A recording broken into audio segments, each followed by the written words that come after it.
Hi, everyone.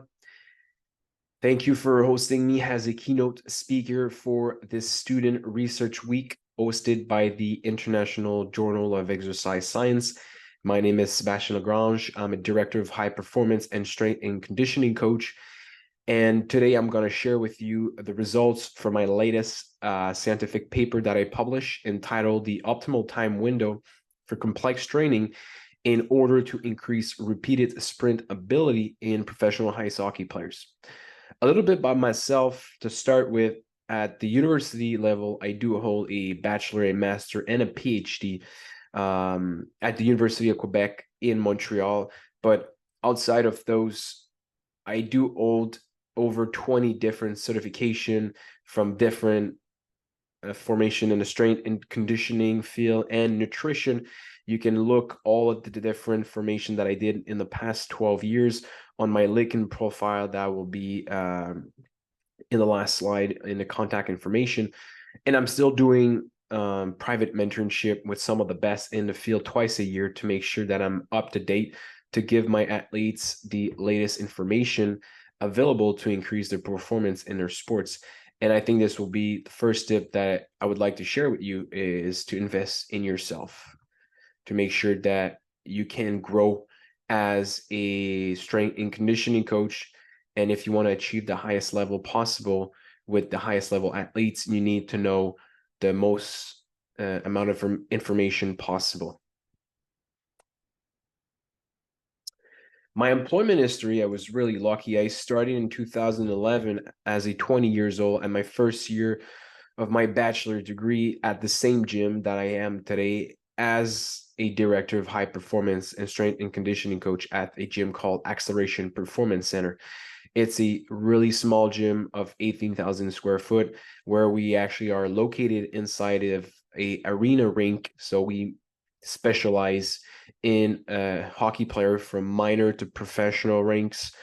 And we also opened lately in 2021 a health and medical multidisciplinary clinic in Vaudreuil-Dorion, which is located 30 minutes from that performance center in Châteauguay.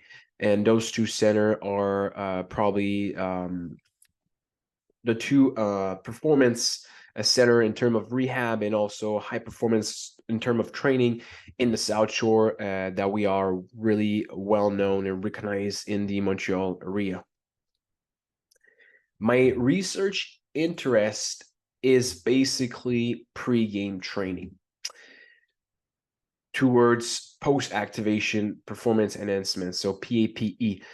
The term PAP will be mostly more popular. PAP, which is normally defined as an acute increase in performance following a high load stimulus. So it's often elicited through the use of heavy strain training exercise. So this phenomenon by which the force exerted by the muscle is increased due to its previous contraction will last for a really short term improvement. So we're always talking about 5 to maybe 12 minutes on a jumping performance, and has been really studied over the past 2 decades compared to PAPE, which is mostly more nervous system wise. Those effects can last from 6 to 24 hours. So my interests are really to enhance those phenomenon by resistance training and plyometrics with the use of method like complex contrast or French contrast method. And those methods will all obviously increase rate of force development, and it's a velocity-based type of training because it will increase the acceleration and the bar velocities of those players that you will train, but also it will definitely increase their skating speed and on-ice sprint on the ice. Why I started studying that subject is in 2009 and 2010, Mark Klember, to the right on the picture, was my strength and conditioning coach back then. He's also the owner of the Axxeleration Performance Gym where I'm the director. And in 2011, he had the opportunity to become the strength and conditioning coach of the Tampa Bay Lightning, which he still is today in 2023. So when I was a junior player back then in 2009, he introduced me to strength training the day of my game.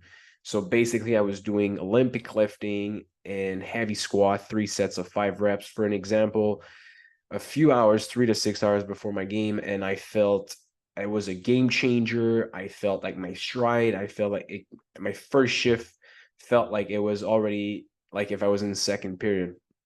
And when I asked him where he got the information, it was always from talk stories about maybe Joe Sacking doing this in the 1990s, or I heard that guy doing this. There was no published paper done on hockey players. On other sports, yes, but not on hockey.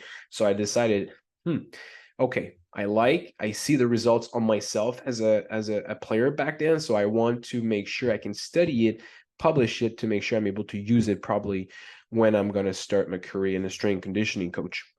Also, if you look to the left, the picture, the odd of making it to the NHL is so small that details will make a huge difference in an NHL career for those players. So for me, this is where it all started. As a junior player, I wanted to have more information on that subject, but also I wanted to find a way to demonstrate it.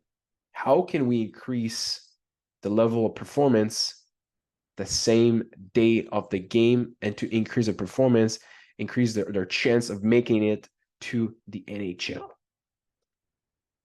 And one of the reasons why it's so hard to train during the NHL season is the density of their schedule. And because of the density of their schedule, we have a big problematic, which is the deconditioning, which is a big problem because it's caused by partial or even a total loss when resistance training is stopped or performed at a reduced training volume, while other sports like hockey on the ice is performed too often. So we have insufficient training stimulus that will make our hockey player lose muscle mass and all other strength qualities. They will overtrain because they only practice their sport, so they will change in the energy system they use.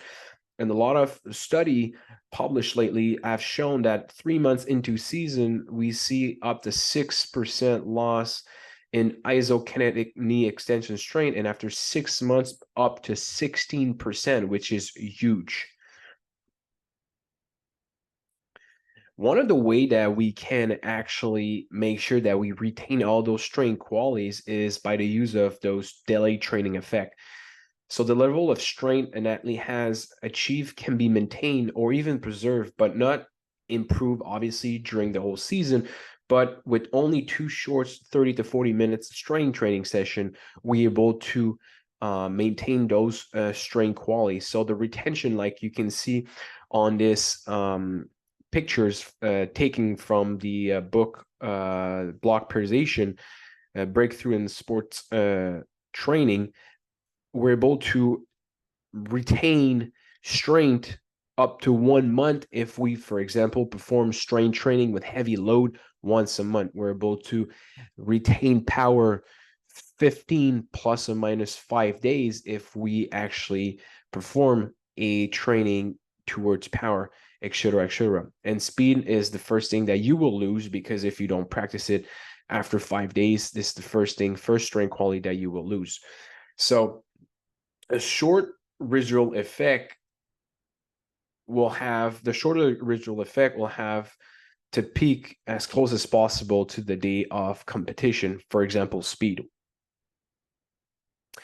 And this is where, when we look at the density of the schedule, so this is the Winnipeg Jets schedule in October 2021, with all their traveling, all back-to-back games, it is really hard to program 30 to 45 minutes per week strength training session, which is impossible in an NHL setup. So we have to cut those sessions into multiple, like you can see in the purple highlighted, small training of 5 to 10 minutes. So this is where pregame training becomes important, because we're able to retain those strength qualities by doing a little bit of set without having the fatigue the day of the game of the player.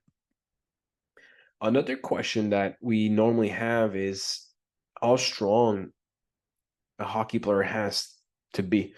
So first of all, before focusing too much on bar velocities and velocity-based training, we have to make sure that we have a base, and the foundation is in strength training is strength. Strength is the mother of all strength qualities. So we have to make sure that athlete has a good strength base, but once that athlete has a good level of strength, we better invest our time with our athletes in the strength speed zone. A lot of strength conditioning coach normally focus on too much about squatting, but if my athlete squat 1.5 times his body weight to maybe 2 times, the risk reward is not there for me as a strength coach for a hockey player, because a hockey player, a time to maximal force development is so small on the ice that it is the first thing that we need to consider, because the key to improve force production in sport performance doesn't lie only in the concentric phase.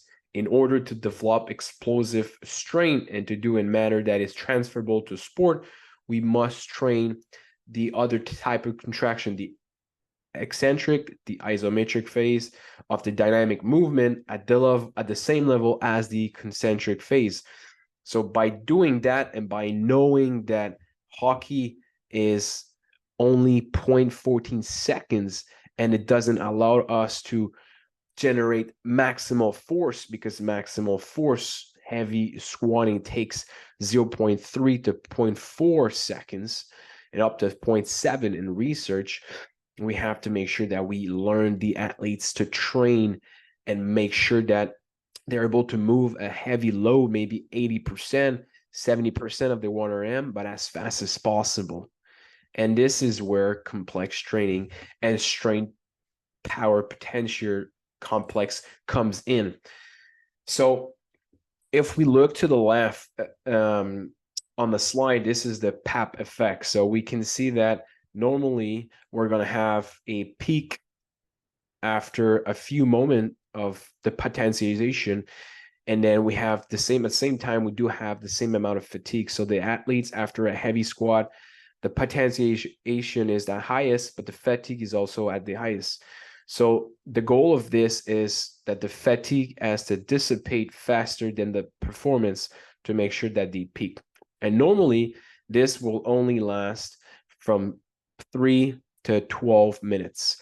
Compared to the right, this is the new study about Baudot in 2019, where they used the acronym PAPE, because they saw that even after that PAP effect, when they were actually dropping that their potentiation, they were still having a great effect in performance. So the time after the conditioning activity, we're still seeing some improvements. So this is where we can see some results showing in the nervous system effect that those type of training can last for multiple hours after. But the main problem is to find who will respond to that training. And this is still something that is debated in the research, because it is really trial and error still with your athletes. So this is just a broad picture to give you an example of all details and how much stuff we have to think about when we do those things before the game, to make sure that we optimize force production and rate of force development and power. Because if we do a training that the volume is too high for that individual, it will be completely the opposite, and it will be a disaster. Your athlete will be tired and you will lose trust in you. So if we look to the left, first of all, to have a responder in a potentiation effect, we have to look at the subject. Is it a male and a female? The training background. It has to be training for at least 3 to 5 years. He needs to have a good absolute and relative strain base, like the squatting body weight 1.5 times his body weight will be a good step towards a responder compared to a non-responder.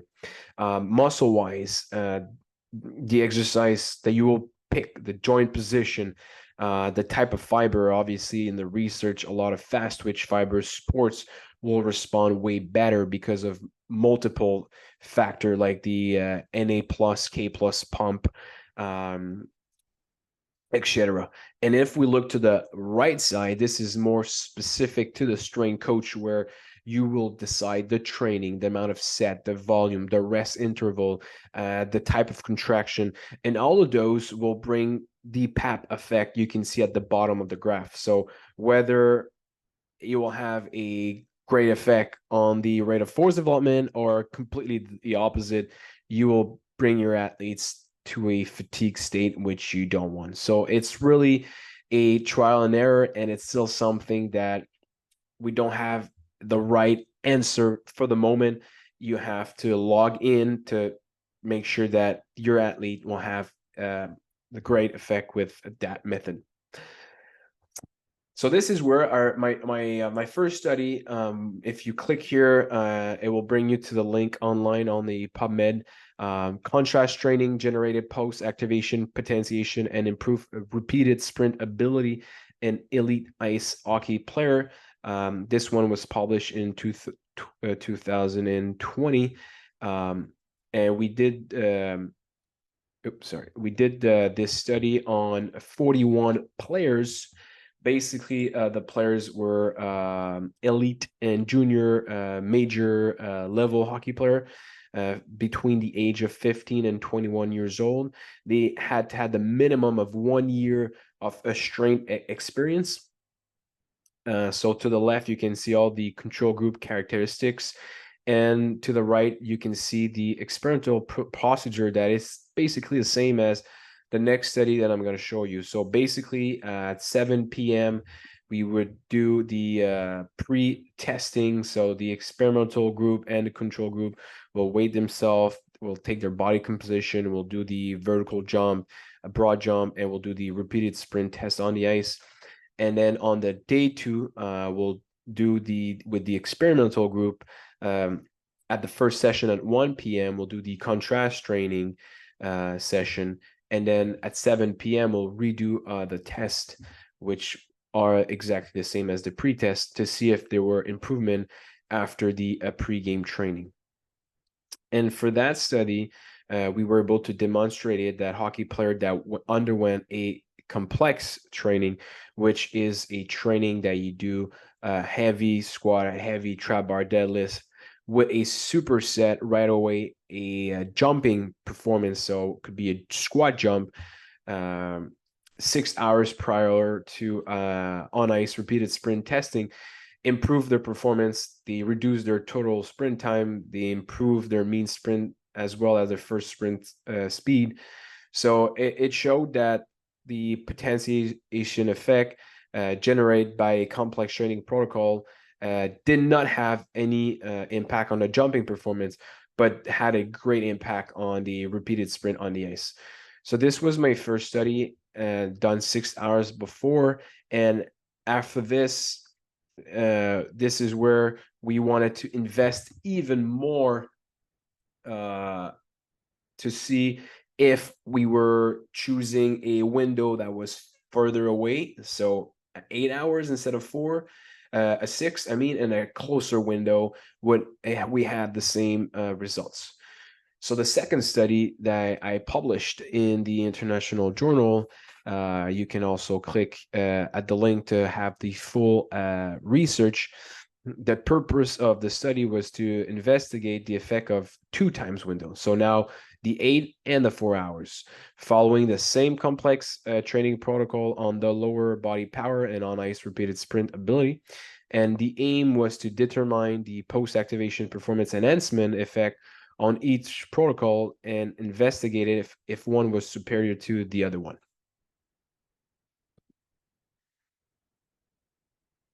The physical characteristic, we had less subject for this one. We only had 10 instead of 41 from a previous study, but they were all elite hockey players. So they were basically from the American Hockey League or the National Hockey League, and they were older, from 18 to 22 years old, with now a minimum of 3 years of resistance training experience.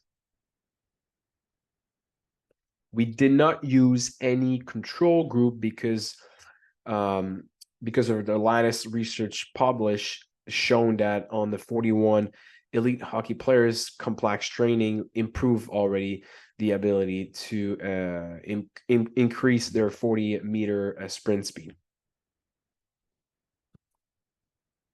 So our lower body power testing done on this data collection during the off season, we asked them first to refrain from training 48 hours before each testing day, and the total time to conduct the entire battery of testing was 3 hours. There was no instruction in terms of nutrition and beverage intake, but all testing was always conducted in an evening around 7 a.m. to mimic as much as possible an evening hockey game condition. So we did the lower body power assess with contour movement jump, the static squat jump, the stationary broad jump, the reactive strength index, and with the eccentric utilization ratio, double leg increment drop jump that you can see the picture where the athlete drops between the two G-flight laser to measure the time spent on the ground, rate of force development on the 30, 45, 60, and 75 centimeter box. And we did use, if you look to the picture to the right, during the contour movement jump and the squat jump, the gym aware attached to a belt to measure the peak power and mean velocity of the force development from those jumping performance. Our on ice test that we did was the Peterson on ice, which is 8 consecutive repeated sprint shift with 90-second recovery in between. If we look at to the left, you can see that the ATP replenishment percentage, when we give an athlete almost 90 seconds with the time that took the test, which is like 23 seconds-ish, we can replenish our ATP store by close to 94, 95%. So we're able to repeat those high level and high intensity sprint but not having too much accumulated fatigue, and it really mimics a hockey shift. So basically the player will start from the starting position, will be sprinting full speed, break to the blue line, full speed, break to the net, full speed for like a 40-meter sprint, crossing around the circle before finishing, and they were actually 4 laser to time their speed. After each sprint, the peak heart rate was also recorded with a Polar Pro to validate that during the sprint, the player heart rate should be a minimum 85% of their estimated maximum heart rate. And after completing those 8 repeated sprint, the players had to record their rate of perceived exertion, so the RP, using a board scale from 1 to 10. To ensure that the potential changes in performance were really due to complex training and not of a results of a change of perceived effort that they were given. Our experimental procedure from this, we selected our PAPE exercise using a trap bar deadlift. You can see to the left here, which a gym aware attachment also to measure the peak velocity. The reason why we use the deadlift is it's a smaller range of motion than the squat performed in our first study. So we wanted to make sure that we study both kind of range of motion to see if there was a difference in the jumping performance. And the deadlift is also supported by previous research, and that has been shown that the use of partial movements can enable the athletes to use supramaximal load and promote increased force production more quickly. So this is the reason why we use a trap bar deadlift as superset with a box jump, a 20-inch box jump that you can see to the right. So the athlete was performing 5 repetition of trap bar deadlift at 85% of their 1 RM, which is pretty heavy. And then right away after that, they were doing a 6 box jump before taking 4 minutes rest. And obviously they had a warm-up protocol to make sure they reduce the risk of injuries before performing their first set. So it was only 3 sets. The session lasts only 20 minutes without the warm-up, so it's really short, but we're able to lift heavy load. So the 8 hours, the pre-training group executed that training at 11 a.m., 8 hours before the testing at 7 p.m., and the 4 hours group did it at 3 p.m. And we waited 10 days following the pre-test to make sure that there was no delayed effect from the training itself. So before the off season, there was 10 days in between the pre-test and the post-test. The physical and physiological responses between groups after complex training that we actually found was pretty interesting. We didn't found any improvement in the jumping performance, but we found a big improvement in the broad jump. And in ice hockey player, the generation of vertical force is required to achieve maximal velocity during sprint, while during acceleration, the horizontal component of the reaction force on the ice is greater than the vertical force. So it does suggest that the static broad jump improvement will actually translate to increased acceleration on the ice. And even if our research didn't found any significant difference in the counter movement jump in either the boat group 8 hours before or 4 hours after, this is in line also with a previous study that the counter movement jump was performed 6 hours training. They didn't see any results. There was still an increase in the static squat jump for the group 4 hours before. So this is why I highlighted in yellow. So there's an increasement in the static squat jump for the 4 hours before. One of the reason that we can probably explain that is maybe they had a better efficiency of the recruitment of their muscle fiber from the group trained 4 hours before to produce the desired movement with a greater force. But despite the insignificant increase of the 8 hours before group for the counter movement jump, there's a slight increase compared to a decreased performance in the 4 hours group. This could be explained to the improvement of the excitation of the nervous system, which could increase the function of the muscle contractility due to the voluntary contraction of heavy load 8 hours before. And this implication and improvement can be seen by better muscle power and rate of force development, peak power deployed. So we can see that in the peak power, they were able to increase it, while the 4 hours before they actually decrease it. But the biggest difference was the long jump for the two groups. In terms of the physical and physiological response between groups on ice, we can see that there is a tremendous significant difference between the 8 hours and the 4 hours in terms of the sprint time in seconds. So this is where we can see the biggest complex training protocol elicit a better response 8 hours prior to on-ice sprint on the 8 hours group before compared to the 4 hours before.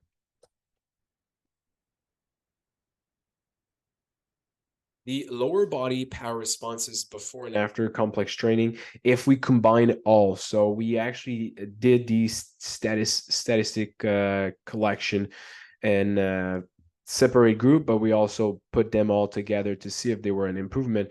And we can see that even the two groups together, there was no significant difference in the counter movement jump. There was in the static squat jump, and obviously in the static broad jump.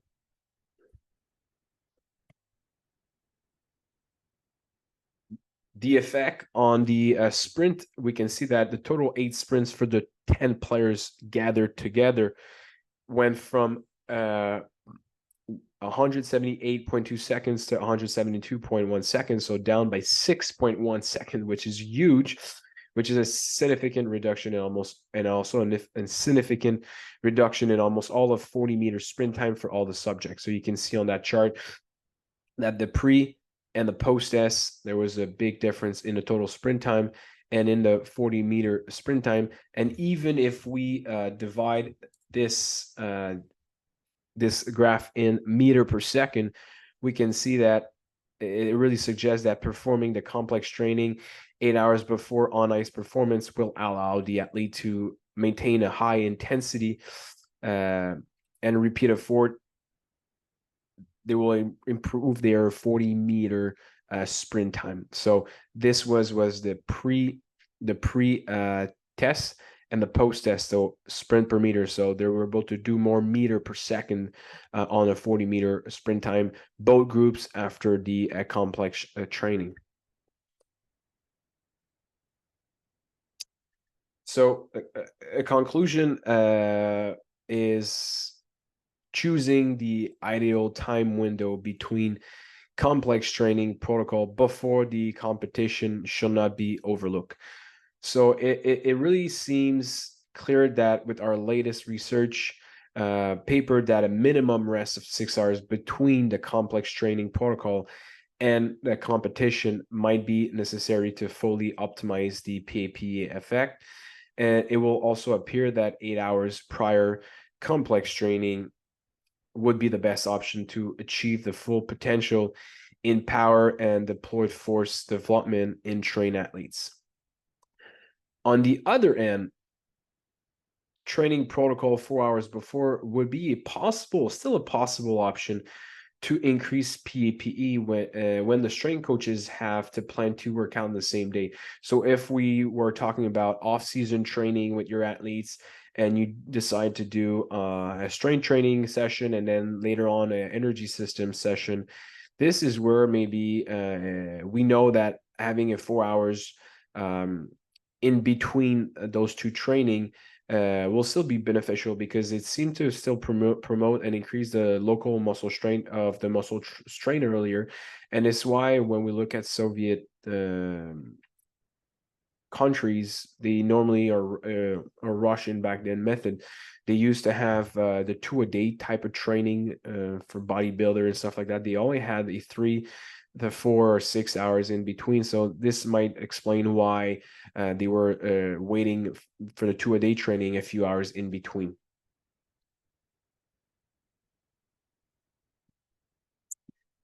In research, there are also other pre-game strategies that we can use for team sports. So Cook and All did a lot of those. We can first off attenuate the effect of sleep deprivation with the use of caffeine or creatine upon waking, which may elicit an ergonomic effect for the activity like hockey.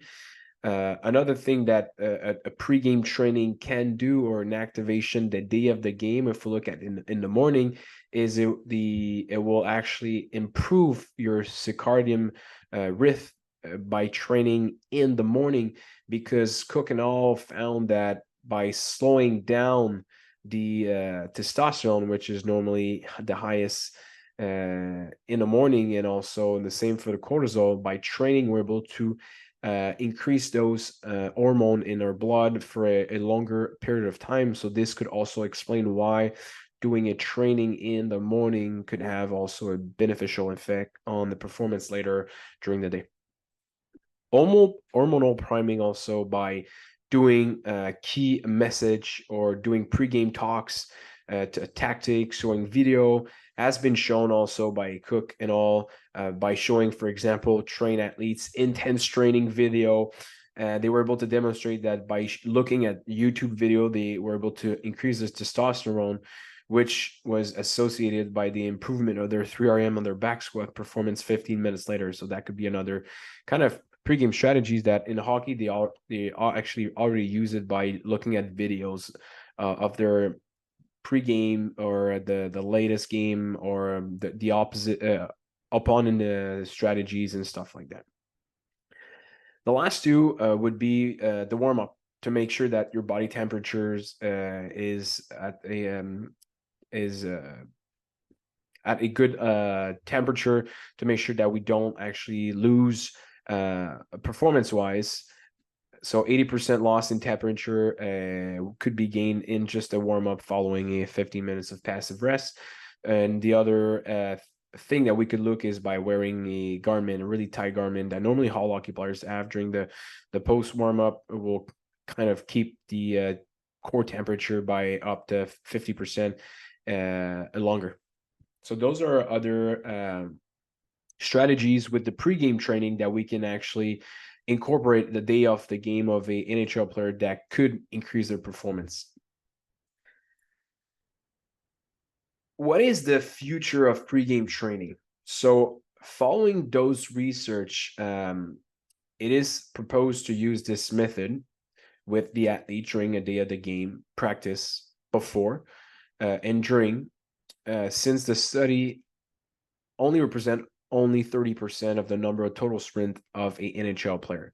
So if you do want to recreate one of those studies, I strongly suggest, like I explained, do a trial and error with your subject first, and also use it or practice it on a pre-game practice to see how it feels. For example, we can start by doing a few sets of plyometrics, and then he has a practice a few hours later to see how his legs feel, and if he's able and he's responder, you can increase the volume and try it. And then when you feel that you do have a perfect programming, you can do it the day of the game. But still, my research only were able to demonstrate it with the amount of sprint on ice repeated. That was only 30% of the total number of those sprints that they would do during a game. So that will be something to take into consideration. It will be also interesting for the future researcher, if you want to pursue this subject, to study this phenomenon over the entire duration of a hockey game and to analyze its effect by performing muscular biopsies following to help clarify the physiological response following contract training. So what is actually going on inside the muscle fiber, etc. Why 4 hours before we're able to achieve those results that are different from the 8 hours before. So the analysis of the muscular tissue collected could potentially reveal certain mechanisms that can support the use of this method and increase performance in hockey players for their duration of their hockey game. A take-home message that I'd like to share, or a tip, would be that, which is a problem I think in science, is strength and conditioning coach and scientists should be really careful when they extrapolating findings or research studies, particularly when using untrained participant, and they give advice to their athletes and their coaches. So we often see this on social media. It's really easy to go online, take an abstract from a study, take the resume, and then just publish something because it was published online. So we do have to be really careful with that. I did publish 2 scientific paper and as a first author and a few others as a second author. But I did realize that I was more a gym rat than a scientist. And my goal as a strength coach is really simple. I want to make my hockey players a better overall athletes. You can't fake strong. And for me, strength is the mother of all strength qualities. Like the Newton law, force equal mass time acceleration. So I know that there's no weight training philosophy that is best for all athletes. And in fact, many works well. I believe that it's our job as a strength coach to apply the philosophy that fits best the team or the athletes in his training. But there is no school like the old school. Keep it simple. We see those glamorous method with bar velocities, chains, band, that are all great. I'm using them, but we do have to be patient before incorporating them with your athletes. So this is at the top of the pyramid. At the base of the pyramid, this is the foundation. You need to make sure your athlete is strong enough first. By making him strong, he will become more powerful and more faster on the ice. After a while, this is where he needs to incorporate other stuff that are on the top of the pyramid. So this will be my advice, is to make sure that you're really careful when you look online and you extrapolating those findings. So this is why if you look and you read my research, you will see that it's really simplest, because my goal was to make a study and publish it with the simplest accessories possible so everyone could replicate it in and also see if it works or not with their athletes. My contact information, if you want to reach out to me, you have my personal email. My social presence is pretty strong on my Instagram and on LinkedIn. Other than that, you can see the information of the two center that I am the director of high performance. So the one in Châteauguay, which is the gym, and also the one in Vaudreuil-Dorion in Montreal, which is the multidisciplinary clinic that we had over 18 health care professionals that work for us to make sure that our athletes have all the necessary services. I hope you like this quick glimpse of my background, training, and research field.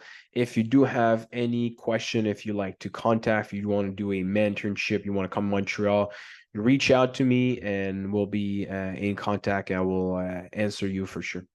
Thanks again, and thank you for having me.